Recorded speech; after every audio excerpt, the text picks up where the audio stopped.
आज हम देखेंगे कक्षा 12वीं रसायन शास्त्र के प्री बोर्ड परीक्षा के प्रश्न पत्र के संपूर्ण हल को।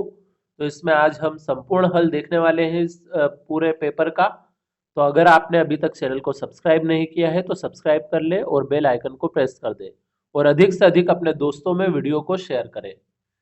और अगर आपने अभी तक हमारे पिछले वीडियो नहीं देखे हैं तो डिस्क्रिप्शन में सभी वीडियो की लिंक दी गई है, वहां से आप वो सारे वीडियो देख सकते हैं। तो शुरू करते हैं हमारा ये आज का वीडियो। तो इसमें सबसे पहले हमारे पास प्रश्न नंबर 1 का आंसर यहाँ पे दे रखा है। तो प्रश्न नंबर 1 में पहले में आएगा आणविक क्रिस्टल, दूसरे में आएगा m गुणित n होगी, और तीसरे में आएगा टिंडल प्रभाव, चौथे में आएगा गुरुत्वीय पृथक्करण विधि, पांचवे में आएगा हीलियम, छठे में आएगा पेनिसिलिन और सातवें में आएगा एस्प्रिन। ये थे प्रश्न नंबर 1 के उत्तर। अब प्रश्न नंबर 2 के उत्तर है यहाँ पे हमारे पास। तो पहले में आएगा 2, दूसरे में आएगा सल्फाइड, तीसरे में आएगा उपचयन, चौथे में आएगा एंटासिड, पांचवे में आएगा वल्नीकरण, छठे में आएगा संश्लेषित रेशे और सातवें में आएगा थर्मोसेटिंग। तो ये थे प्रश्न नंबर 2 के उत्तर। अब देखते हैं हम प्रश्न नंबर 3 के उत्तरों को। तो प्रश्न नंबर 3 में सही जोड़ी है। तो धात्विक क्रिस्टल के सामने इसमें आएगा धात्विक बंध, हीरा के सामने आएगा सहसंयोजी ठोस, स्वर्ण संख्या के सामने आएगा स्कंदन शक्ति, समूह 17 के सामने आएगा हेलोजन, हीमोग्लोबिन के सामने आएगा प्रोटीन, हंसने वाली गैस के सामने आएगा N2O, और सातवां जो है मिर्बेन का तेल, इसके सामने आएगा नाइट्रोबेंजीन। तो ये थे प्रश्न नंबर 3 के सभी उत्तर। अब देखते हैं प्रश्न नंबर 4 के उत्तरों को। तो पहले में आएगा प्रथम कोटि अभिक्रिया से, दूसरे में आएगा सिल्वर नाइट्रेट को लूनर कहते हैं, तीसरे में आएगा धनात्मक चिन्ह, और चौथे में आएगा कीटोन, और पांचवे में आएगा टॉलेन अभिकर्मक, और छठे में आएगा नाइट्रीकरण जैव रासायनिक क्रिया है। अमोनिया के ऑक्सीकरण से नाइट्राइड एवं नाइट्रेट बनता है। अब सातवें में आएगा पेप्टाइड बंध। तो ये थे प्रश्न नंबर 4 के सभी उत्तर।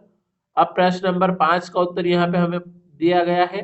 इसमें मोलरता और मोलरता की परिभाषा लिखनी है। तो मोललता की परिभाषा तो होती है किसी विलयन की मोललता प्रति 1000 ग्राम विलायक में घुले विलेय पदार्थों के मोलों की संख्या है। इसे स्मॉल m द्वारा प्रदर्शित करते हैं। तो मोललता यानी स्मॉल m के लिए सूत्र होता है मोललता बराबर प्रति 1 किलोग्राम विलायक में विलेय का द्रव्यमान बटे विलेय का आणविक द्रव्यमान। फिर दूसरा है मोलरता। तो किसी विलयन की मोलरता उसके 1 लीटर में घुले हुए विलयन और विलेय पदार्थ के मोलों की संख्या है। इसे m द्वारा दर्शाते हैं। मोलरता का यहाँ पे सूत्र है विलेय के ग्राम अणुओं या मोलों की संख्या बटे विलयन का लीटर में आयतन। तो ये था प्रश्न नंबर 5 का उत्तर। अब प्रश्न नंबर 6 में अथवा वाले का उत्तर है हमारे पास यहाँ। तो इसमें भौतिक अधिशोषण और रासायनिक अधिशोषण में अंतर लिखना है। तो भौतिक अधिशोषण में पहला पॉइंट है यह वान वाल्स आकर्षण बलों के कारण होता है, और इधर आएगा यह रासायनिक अधिशोषण के कारण होता है। इसमें आएगा यह उत्क्रमणीय प्रक्रम है और इधर आएगा यह अनुत्क्रमणीय प्रक्रम है। उदाहरण है इसका अभ्रक की सतह पर N2 का अधिशोषण, और इसमें आएगा Ni की सतह पर H2 का अधिशोषण। अब है प्रश्न क्रमांक 7 का उत्तर। तो प्रश्न नंबर 7 में Cl2 रंगीन पदार्थों को ऑक्सीकरण द्वारा विरंजित करता है। Cl2 plus H2O equal to 2HCl plus O। तो रंगीन पदार्थ प्लस O इक्वल टू रंगहीन, अतः Cl2 से विरंजन स्थायी होता है। दूसरी ओर SO2 रंगीन पदार्थों को अपचयित कर विरंजित करता है, अतः ब्लीचिंग अस्थायी है। चूंकि जब विरंजित रंगीन पदार्थ को वायु में खुला छोड़ देते हैं तो यह ऑक्सीकृत हो जाता है और रंग पुनः प्राप्त हो जाता है। SO2 plus 2H2O equal to 2H2SO4 plus 2H minus, रंगीन पदार्थ प्लस H इक्वल टू रंगहीन पदार्थ। अब है प्रश्न नंबर 8 का उत्तर हमारे पास यहाँ। तो जल के अणुओं के बीच अंतर आणविक हाइड्रोजन बंध पाया जाता है, अतः जल के अणु एक दूसरे के समीप आ जाते हैं जिससे जल सामान्य ताप पर द्रव होता है। उसके बाद ये सूत्र बनाना है यहाँ पे संरचना सूत्र, और इसके बाद है इसके विपरीत हाइड्रोजन सल्फाइड में सल्फर का आकार बड़ा होने से यह हाइड्रोजन बंध नहीं बना पाता है, अतः हाइड्रोजन सल्फाइड गैस है। अब देखते हैं प्रश्न नंबर 9 के उत्तर को। तो प्रश्न नंबर 9 में अथवा वाले का यहाँ पे उत्तर दे रखा है हमारे पास, तो ये पूरा उत्तर आप यहाँ से नोट कर लीजिए। उसके बाद हम बढ़ते हैं अगले प्रश्न की तरफ, प्रश्न नंबर 10। तो प्रश्न नंबर 10 में भी अथवा वाले का उत्तर है हमारे पास। तो इसमें अ नंबर में आएगा कार्बिल एमिन अभिक्रिया, जिसका यहाँ पे पूरा उत्तर लिखा हुआ है। तो आप इस उत्तर को यहाँ पे नोट कर लीजिए, कार्बिल एमिन अभिक्रिया। और उस कार्बिल एमिन अभिक्रिया के बाद ये मस्टर्ड आइल अभिक्रिया भी है, तो इसे भी आप यहाँ से नोट कर लीजिए। अब देखते हैं हम प्रश्न नंबर 11 को। तो प्रश्न नंबर 11 में हमें आरएनए और डीएनए में अंतर लिखना था।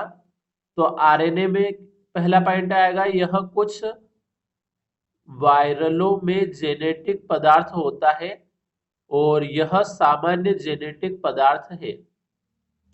इसमें एक सूत्र होता है और इसमें आएगा यह 2 सूत्र होते हैं।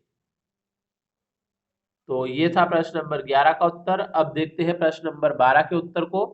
तो इसमें प्रतिजैविक के बारे में हमें बताना है। तो वे रासायनिक पदार्थ जो सूक्ष्म जीवों द्वारा उत्पन्न होते हैं तथा दूसरे सूक्ष्म जीवों को नष्ट करने की क्षमता रखते हैं, प्रतिजैविक कहलाते हैं।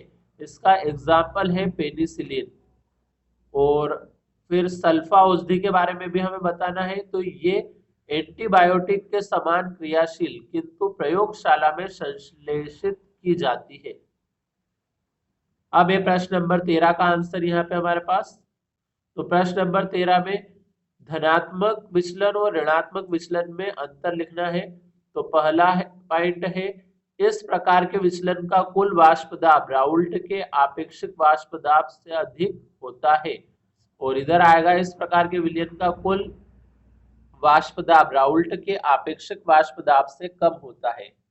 इसमें दूसरा पॉइंट आएगा, इसमें ऊष्मा का अवशोषण होता है और इसमें ऊष्मा का उत्सर्जन होता है। फिर तीसरा आएगा, इस प्रकार के विचलन में आयतन में प्रसार होता है और इस प्रकार के विलयन में आयतन में संकुचन होता है। इसमें चौथा पॉइंट आएगा, इसका क्वथनांक निम्न होता है और इसमें आएगा इसका क्वथनांक अधिक होता है। ये थे इसके 4 पॉइंट। अब प्रश्न नंबर 14 का अथवा का उत्तर है हमारे पास यहाँ। तो प्रश्न नंबर 14 के अथवा का उत्तर आप यहाँ से ये नोट कर लीजिए। पहले यहाँ तक का हिस्सा नोट कर लीजिए, फिर अपन आगे देखते हैं। तो अब इससे आगे का ये कुछ भाग यहाँ तक भी आप नोट कर लीजिए। पहले अभी भी कुछ लाइन रही है, उसको हम देखते हैं। फिर ये लास्ट की एक लाइन है, अतः अर्ध आयु काल का मान प्रारंभिक सांद्रता पर निर्भर नहीं करता है। अब देखते हैं प्रश्न नंबर 15 का उत्तर। तो ये रहा प्रश्न नंबर 15 का उत्तर। यहाँ से आप पूरा उत्तर यहाँ से नोट कर लीजिए प्रश्न नंबर 15 का। उसके बाद अब देखते हैं हम प्रश्न नंबर 16 के उत्तर को। तो प्रश्न नंबर 16 का भी ये उत्तर आप यहाँ से नोट कर लीजिए पूरा। यहाँ तक आपने नोट कर लिया होगा। अब हम बढ़ते हैं आगे। तो प्रश्न नंबर 17 का उत्तर है यहाँ पे हमारे पास। तो इस प्रश्न नंबर 17 के उत्तर को भी नोट कर लीजिए। फिर देखते हैं हम प्रश्न नंबर 18 को।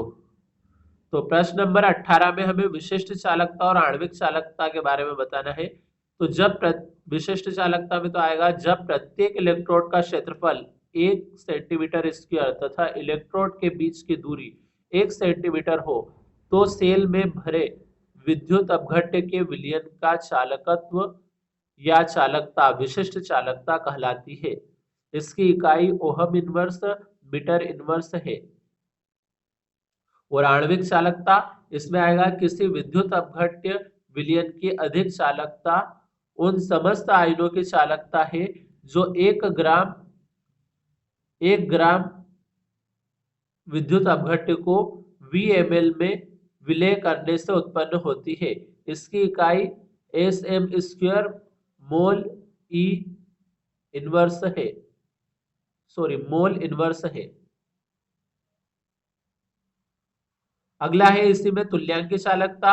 तो किसी विलयन की तुल्यांकी चालकता उन समस्त आयनों की चालकता है जो 1 ग्राम तुल्यांक विद्युत अपघट्य को VmL में विलय करने से उत्पन्न होती है।